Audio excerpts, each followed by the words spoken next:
आज डॉक्टर बाबा साहेब अंबेडकर की जयंती है। वैसे तो इस दिन देश को डॉक्टर अंबेडकर के योगदान को याद करना चाहिए, लेकिन कुछ लोग ऐसे भी हैं जो आज के दिन का फायदा उठाकर डॉक्टर अंबेडकर के नाम से हिंदू धर्म को निशाना बना रहे हैं। ये सही है कि डॉक्टर अंबेडकर ने अपने पूरे जीवन में हिंदू धर्म की कुरीतियों के खिलाफ जबरदस्त संघर्ष किया और सामाजिक न्याय के लिए आवाज उठाई, लेकिन ये पूरा सच नहीं है।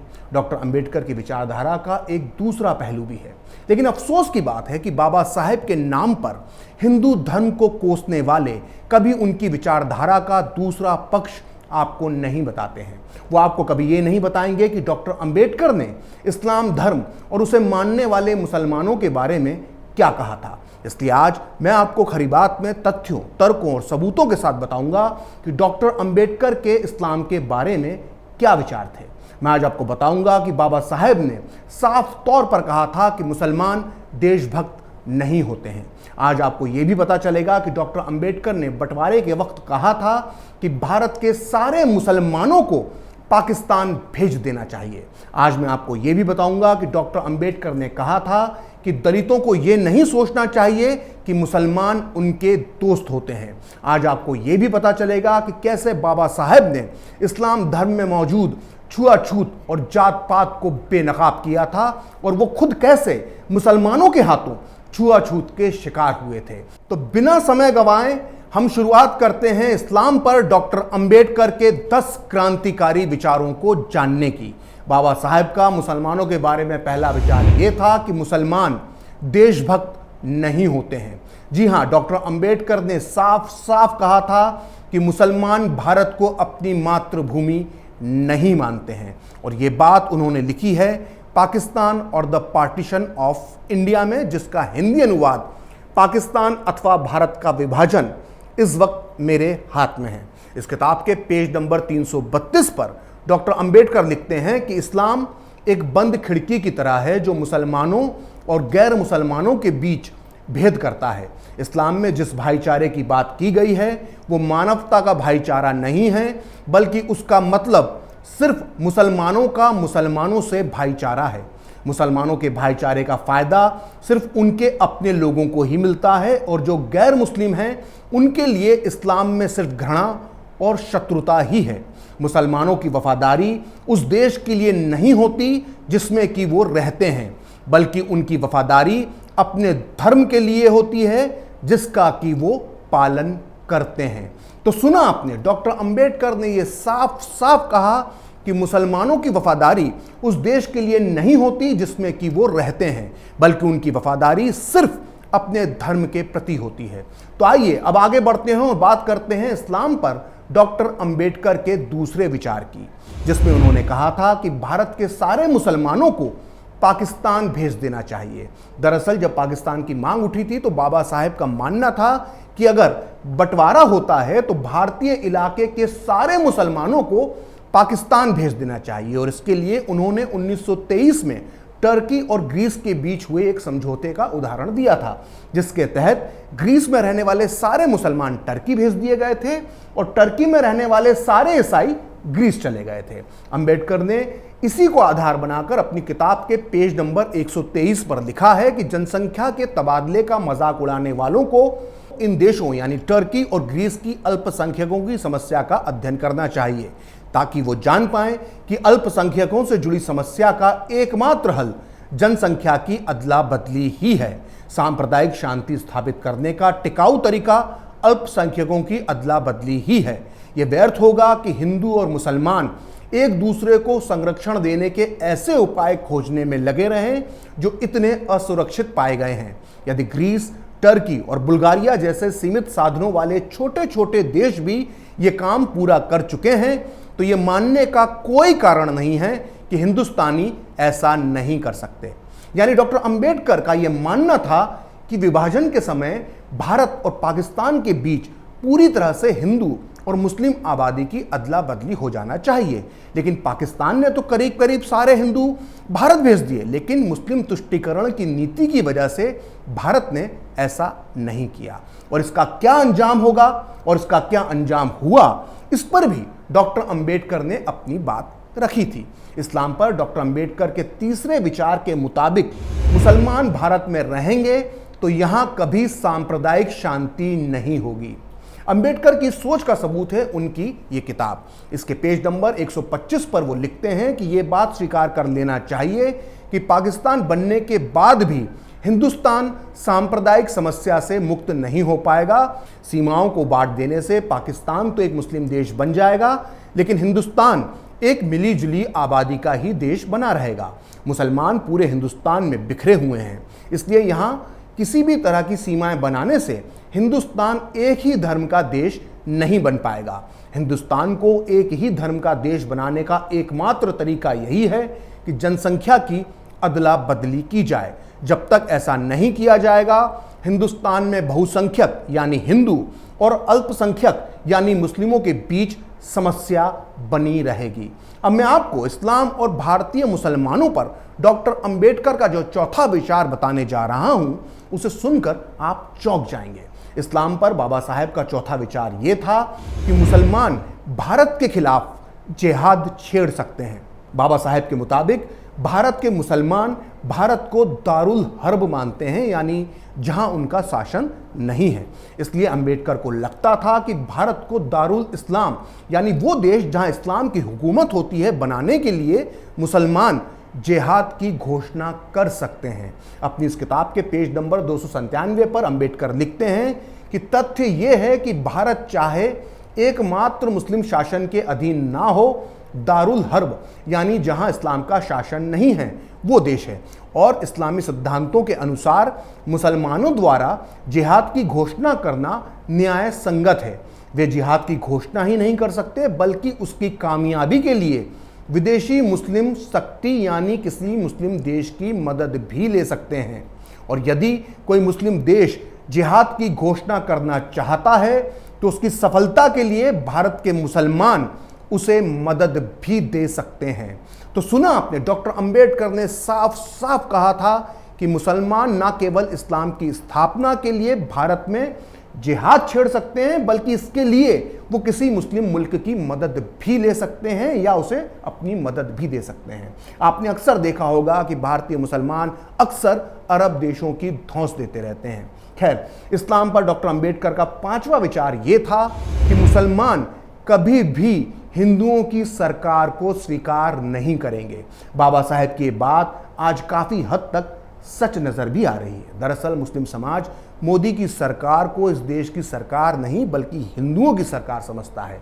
यानी आज की इस मुस्लिम सोच को डॉक्टर अंबेडकर बहुत पहले ही पहचान गए थे। उन्होंने अपनी किताब के पेज नंबर 303 पर लिखा था, हिंदुओं से नियंत्रित और शासित सरकार की सत्ता मुसलमानों को किस सीमा तक स्वीकार होगी, इसके लिए ज्यादा माथापच्ची करने की जरूरत नहीं है। मुसलमानों के लिए हिंदू काफिर हैं और उनकी कोई सामाजिक स्थिति यानी हैसियत नहीं होती है। इसलिए जिस देश में काफिरों का शासन हो वो देश मुसलमानों के लिए दारुल हर्ब है। ऐसी स्थिति में यह साबित करने के लिए सबूत देने की आवश्यकता नहीं है कि मुसलमानों के अंदर हिंदू सरकार के शासन को स्वीकार करने की इच्छा शक्ति मौजूद ही नहीं है। अंबेडकर आगे लिखते हैं कि जब खिलाफत आंदोलन के दौरान मुसलमानों की मदद के लिए हिंदू काफी कुछ कर रहे थे, तब भी मुसलमान ये नहीं भूले कि उनकी तुलना में हिंदू निम्न और घटिया कौम है। तो सुना आपने, डॉक्टर अंबेडकर का मानना था कि मुसलमान अपनी तुलना में हिंदुओं को एक घटिया कौम मानते हैं।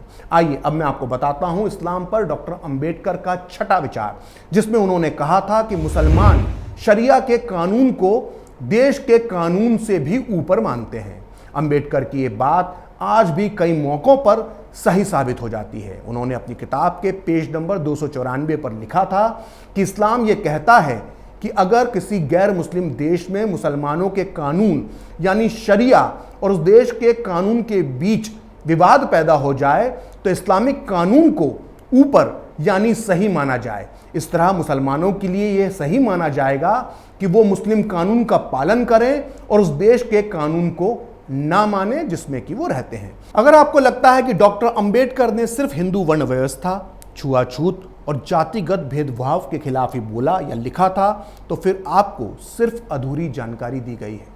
डॉक्टर अंबेडकर ने भारतीय मुसलमानों के अंदर मौजूद जाति व्यवस्था, भेदभाव और छुआछूत के खिलाफ भी अपने विचार रखे थे। आपको अब तक डॉक्टर अंबेडकर के बारे में बार बार ये बताया गया होगा कि कैसे उन्हें बचपन में बैलगाड़ी से उतार दिया गया था, कैसे उन्हें स्कूल में अलग से पानी पीना पड़ता था, कैसे नाई ने उनके बाल काटने से मना कर दिया था और कैसे बड़ौदा में रहने के लिए उन्हें घर नहीं मिला था। लेकिन कभी आपको किसी ने भी ये नहीं बताया होगा कि कैसे मुस्लिम समाज के कुछ लोगों ने भी डॉक्टर अंबेडकर के साथ छुआछूत और भेदभाव का बर्ताव किया था। तो आइए जानते हैं इसी से जुड़े इस्लाम पर डॉक्टर अंबेडकर के 7वें विचार को, जब खुद उनके साथ मुसलमानों ने छुआछूत का व्यवहार किया था। ये बात मैं नहीं कह रहा, बल्कि ये बात खुद डॉक्टर अंबेडकर ने अपनी लघु किताब वेटिंग फॉर ए वीज़ा में लिखी है। इस किताब को बाकायदा अमेरिका की कोलंबिया यूनिवर्सिटी में कोर्स में पढ़ाया जाता है। अंबेडकर ने इस किताब के 4थे अध्याय में 1934 में अपनी दौलताबाद यात्रा का जिक्र करते हुए लिखा है कि वो रमज़ान का महीना था। हमने दौलताबाद किले के बाहर बने तालाब में हाथ मुंह धोई थे कि एक बूढ़ा मुसलमान चिल्लाते हुए बोला कि तुम अछूतों ने इस तालाब के पानी को गंदा कर दिया। थोड़ी ही देर में कई मुसलमान जमा हो गए और हमें गालियां देने लगे कि तुम अछूतों का दिमाग खराब हो गया है, तुम्हारी औकात क्या है, तुम्हें सबक सिखाने की ज़रूरत है। हमने समझाने की कोशिश की, लेकिन मुसलमान हमारी बात सुनने को तैयार नहीं थे। वो हमें इतनी गंदी गंदी गालियां दे रहे थे कि हम भी बर्दाश्त नहीं कर पा रहे थे। वहाँ दंगे जैसे हालात बन गए थे और हत्या भी हो सकती थी। तब मेरा धैर्य खत्म हो गया। मैंने थोड़ा गुस्से में पूछा कि क्या तुमको तुम्हारा धर्म यही सिखाता है? क्या तुम ऐसे किसी अछूत को पानी लेने से रोकोगे जो मुसलमान बन जाए? ये सुनकर वो चुप हो गए। इस किस्से से साफ होता है कि कैसे एक अछूत हिंदू मुसलमान के लिए भी अछूत ही होता है। अक्सर कुछ लोग जय भीम और जय मीम के नारे लगाते हैं। दरअसल ये नारा आज भारतीय राजनीति में एक फैशन बन गया है। लेकिन मुस्लिम दलित एकता पर डॉक्टर अंबेडकर क्या सोचते थे, ये कोई आपको नहीं बताता, क्योंकि ये बताने पर जय भीम जय मीम का नारा खोखला साबित हो जाएगा। तो आइए बात करते हैं इसी नारे से जुड़े डॉक्टर अंबेडकर के इस्लाम पर विचार नंबर 8 की, जिसमें बाबा साहब ने कहा था कि दलित मुसलमानों को अपना दोस्त नहीं माने। 1947 में बंटवारे के बाद जब पाकिस्तान के साथ हैदराबाद के निजाम के रजाकारों ने भी दलितों पर अत्याचार किया, तो डॉक्टर अंबेडकर ने 27 नवंबर 1947 को एक प्रेस कॉन्फ्रेंस में जो कहा वो छपा है इस किताब में, जिसका नाम है डॉक्टर अंबेडकर जीवन चरित्र में। और इस किताब को लिखा है महान लेखक पद्म भूषण से सम्मानित धनंजय कीर ने। इस किताब के पेज नंबर 379 के मुताबिक डॉक्टर अंबेडकर ने उस दिन कहा था कि पाकिस्तान के चक्कर में फंसा दलित समाज हर उपलब्ध मार्ग और साधन से भारत आ जाए। मैं कहना चाहता हूं कि पाकिस्तान और हैदराबाद रियासत के मुसलमानों पर भरोसा करने से दलित समाज का विनाश होगा। दलित वर्ग हिंदू समाज से नफरत करता है, इसलिए मुसलमान हमारे मित्र हैं। ये मानने की बुरी आदत दलितों को लग गई है, जो अत्यंत गलत है। मुसलमान तो अपने लिए दलितों का साथ चाहते हैं, लेकिन बदले में वो कभी दलितों का साथ नहीं देते हैं। अब मैं जो आपको बताने जा रहा हूं उसे सुनकर कई मुस्लिम कट्टरपंथियों की नींद उड़ सकती है। इस्लाम पर 9वें विचार के मुताबिक डॉक्टर अंबेडकर का मानना था कि बुर्के की वजह से मुस्लिम नौजवान यौन विकृति यानी सेक्सुअल डिसऑर्डर के शिकार बन जाते हैं। दरअसल देश के हर समाज की, हर महिला की आज़ादी के पक्षधर बाबा साहब का मानना था कि बुर्के का असर सिर्फ महिलाओं पर नहीं पड़ता, बल्कि इसका असर पुरुषों की मानसिकता पर भी पड़ता है। वो अपनी किताब के पेज नंबर 231 पर जो लिखते हैं वो बेहद आंखें खोल देने वाला है। डॉक्टर अंबेडकर ने लिखा है कि पर्दा प्रथा ने मुस्लिम पुरुषों की नैतिकता पर बुरा प्रभाव डाला है। पर्दा प्रथा के कारण कोई मुसलमान अपने घर परिवार से बाहर की महिलाओं से कोई परिचय नहीं कर पाता।